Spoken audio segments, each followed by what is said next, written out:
你好，我是蕊希，花蕊的蕊，希望的希。今天你还好吗？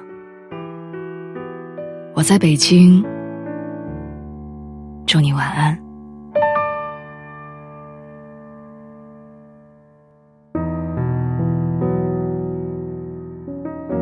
几天前我读到了迟子建的一句话，出了这个门，有人遭遇风雪，有人逢着彩虹，有人看见虎狼，有人逢着羔羊，有人在春天里发抖，有人在冬天里歌唱。浮尘烟云，总归幻想，悲苦是蜜，全凭心酿。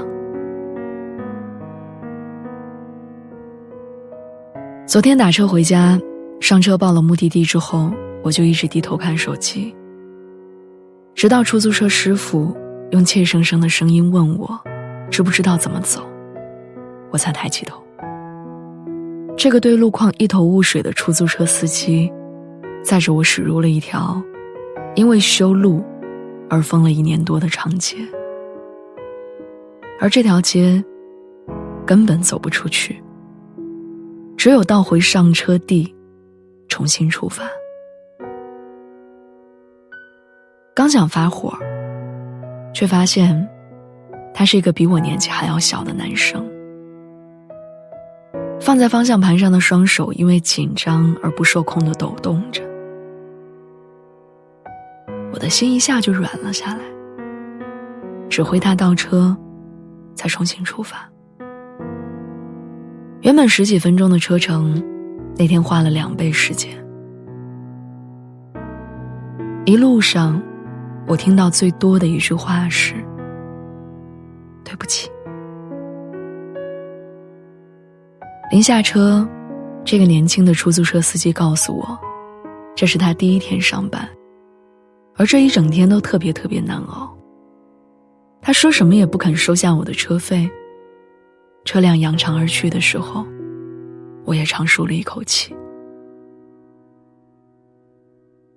我特别庆幸自己没冲他发火，没有在这个原本就战战兢兢的男生心上多添一份重量。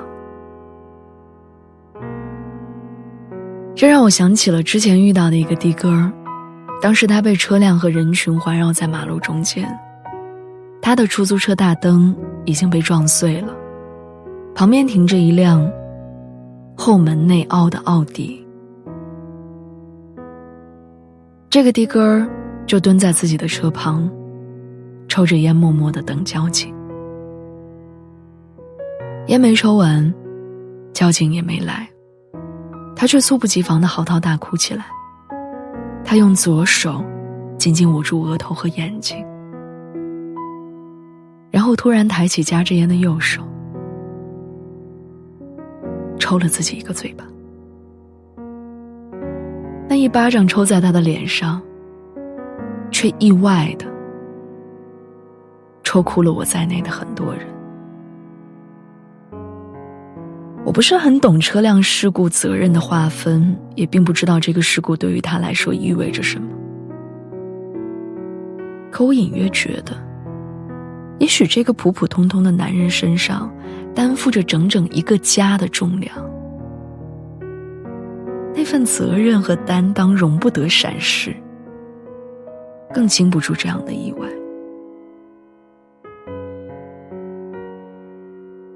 我后来遇见过一个健谈的出租车司机，他在车上对我说，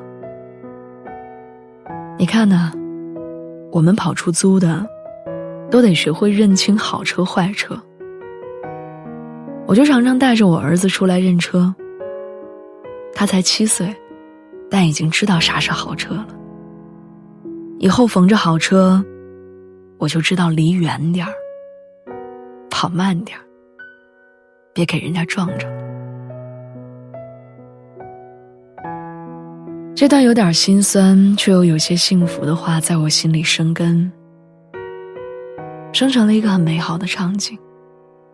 那个因为撞了奥迪而嚎啕大哭的的哥，或许也会在几周之后，在儿子稚嫩的童声里继续用力的生活。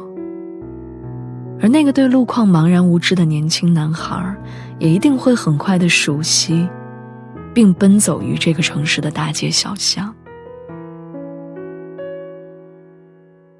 那些当初好似压死骆驼的最后一根稻草，到最后也都成为了能笑着讲出来的趣事。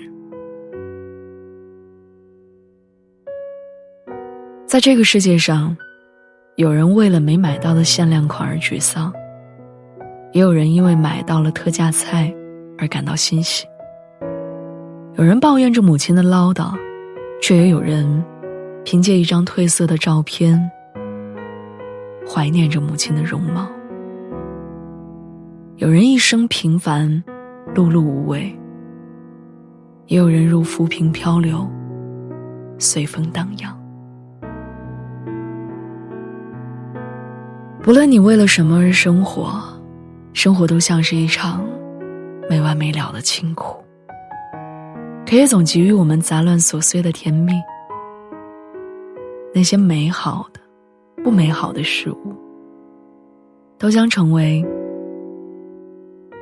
我们轻松而幽默的谈资。没有谁的生活轻易而取，生活面前，我们都是摸爬滚打的孩子。可是总会有一个更优秀的你，在你尚未抵达的终点等着你。你会站在那里，笑着提起曾经心酸的过往。而这一生，我们都在做的，就是在无数个普普通通的日子里，把苦痛熬成甘甜，好好生活，全力以赴。